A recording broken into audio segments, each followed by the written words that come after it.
Krishnam Vande Jagat Gurum. I pray to the Guru of the Universe. Krishnam academy की ओर से Gita study की series में आज 8वें अध्याय से श्लोक नंबर 4 एंड 5 है। श्लोक है, अधिभूतम क्षरो भाव पुरुषश्च अधिदेवतम अधियज्ञम अहम एव अत्र देहे देहे भ्रताम वर। O best among the embodied soul, Arjun, the physical manifestation that is constantly changing is Adhibhutam. The universal form of the God which presides over the celestial God in this creation is Adhidevatam. And I, who dwell in the heart of every living being, am called Adhiyagyam, or the Lord of all the sacrifices. श्लोक number 5 है, अंत काले च मामेव स्मरण मुक्त्वा कलेवरम य प्रयाति स मत भावम याति न अस्ति अत्र संशय। Those who relinquish the body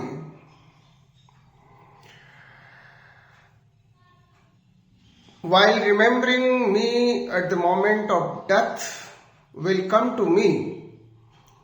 There is certainly no doubt about this. इन दोनों श्लोकों में भगवान ने अर्जुन के जो 7 प्रश्न हैं उसमें से प्रश्न नंबर 4, 5, 6 और 7 का उत्तर दिया है। इससे पहले भगवान ने श्लोक नंबर 3 में अर्जुन के पहले 3 प्रश्नों के उत्तर दिए। भगवान श्लोक नंबर 4 में अधिभूतम, अधिदेवम और अधियज्ञ का मतलब समझा रहे हैं और उत्तर दे रहे हैं कि अधिभूतम क्या है, अधिदेवम क्या है और अधियज्ञ क्या है। भगवान अर्जुन को कह रहे हैं कि हे अर्जुन, देहधारियों में सर्वश्रेष्ठ अर्जुन, जो भौतिक प्रकृति लगातार बदलती रहती है, जो ये जगत है,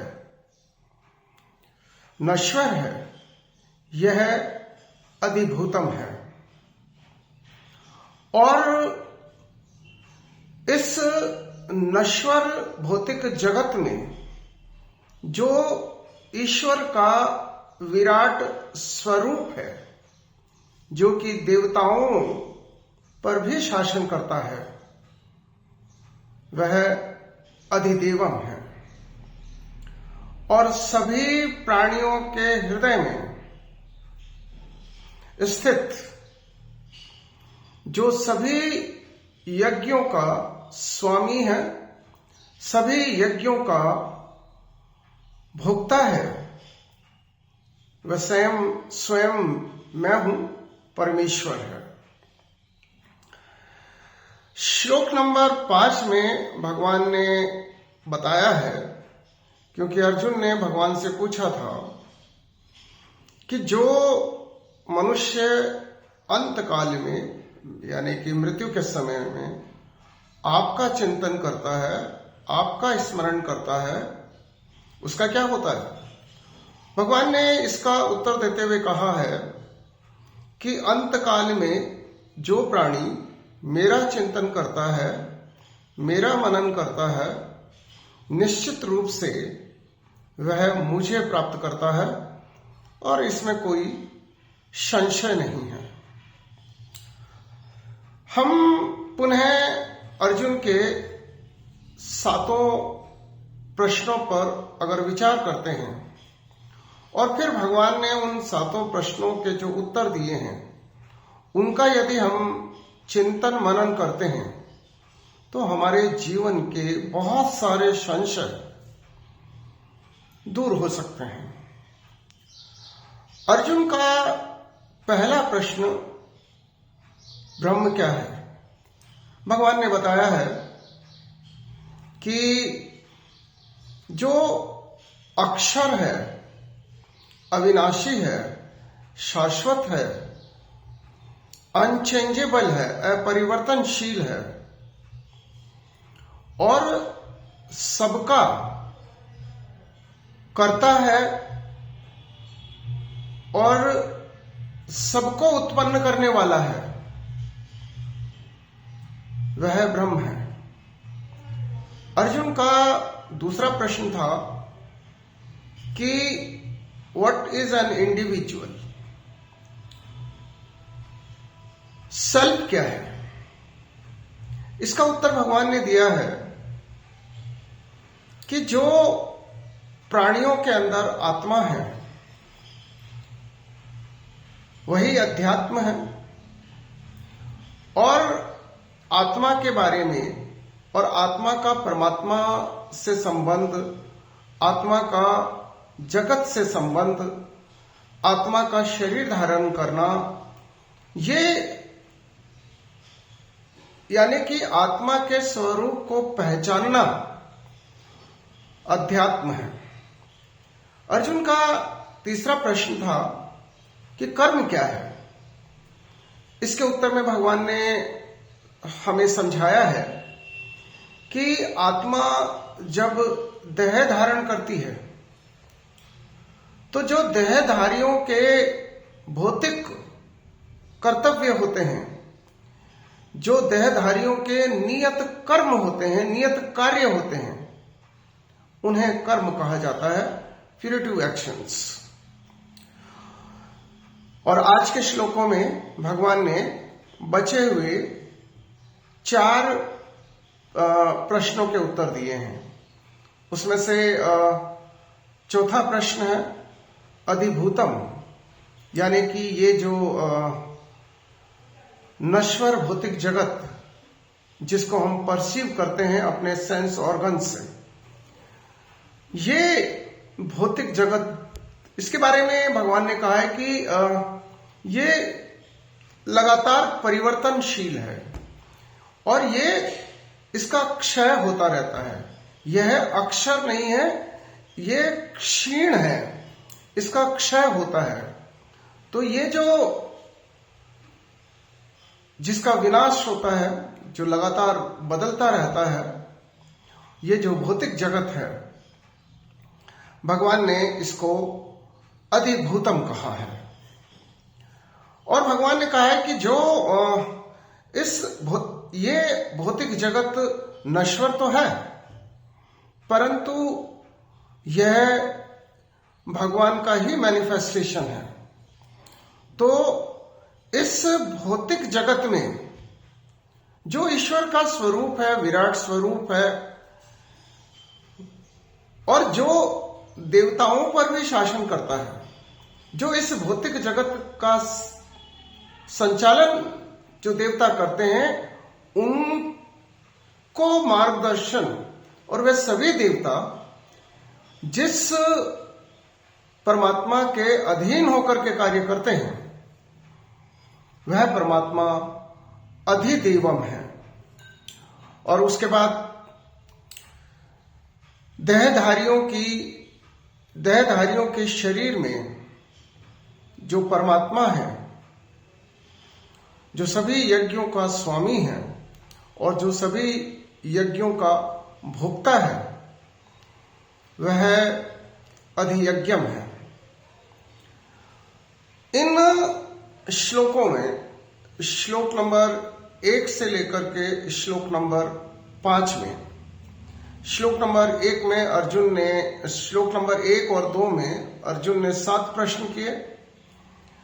श्लोक नंबर 3, 4 और 5 में भगवान ने इन 7 प्रश्नों के सटीक उत्तर दिए और हमें इन प्रश्नों और इन प्रश्नों के जो उत्तर भगवान ने दिए हैं उन्हें समझने की जरूरत है और उन्हें समझकर उनके अनुसार अपने नियत कर्म करने की आवश्यकता है। एक तो हम ये समझें कि सब कुछ ब्रह्ममय है। The whole universe is the manifestation of the supreme. एक दूसरा, हम ये समझें कि हम केवल शरीर नहीं है, शरीर तो नाशवान है।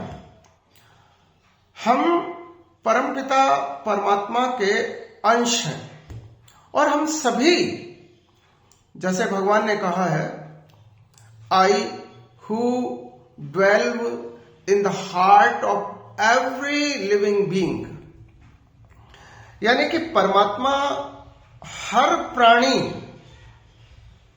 के शरीर में आत्मा के रूप में विराजमान है।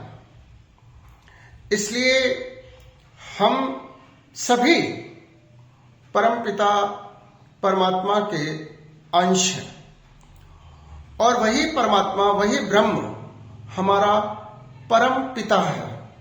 हम इस बात को भली भांति समझें।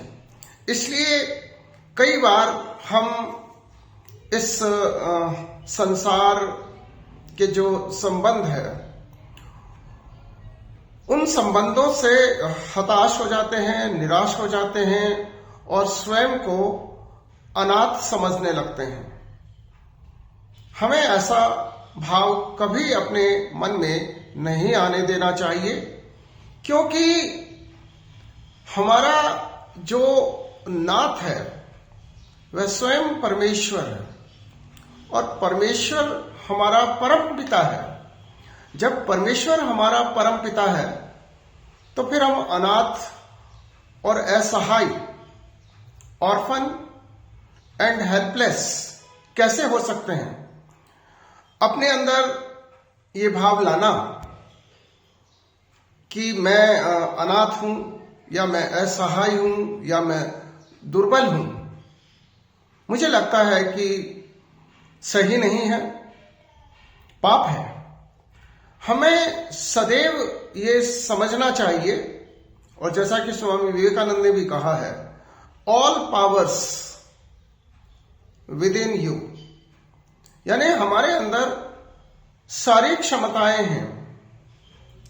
जब हम परमात्मा के अंश हैं तो फिर हम शक्तिहीन, असहाय और अनाथ कैसे हो सकते हैं? और हमें एक बात ये भी समझनी चाहिए कि हम परम पिता परमात्मा की शरण में जाएं और जैसा भगवान ने कहा है कि जो अपने अंत काल में,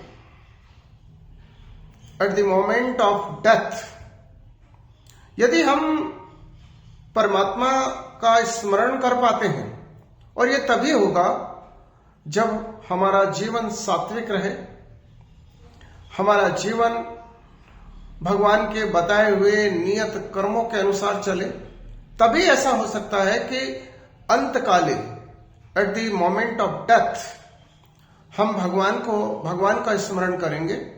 और यदि हम भगवान का स्मरण करते हैं तो जैसा भगवान ने कहा है कि इसमें कोई संशय नहीं है, न अस्ति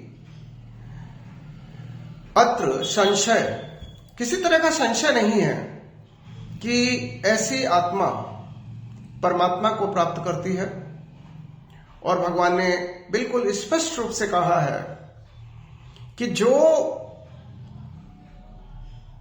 who remember me at the moment of death will come to me, and there is certainly no doubt about this. तो हम अपने परमात्मा का स्मरण करते हुए, अपने नियत कर्मों को करते हुए, निष्काम भाव से जीवन जिए, साक्षी भाव से जीवन जिए, कमलवत होकर के हम अपना जीवन जिए, तो निश्चित रूप से हम अपने परमात्मा को प्राप्त कर सकते हैं। और परमपिता परमात्मा को प्राप्त करना ही हमारे जीवन का अल्टीमेट एम है। जय श्री कृष्ण।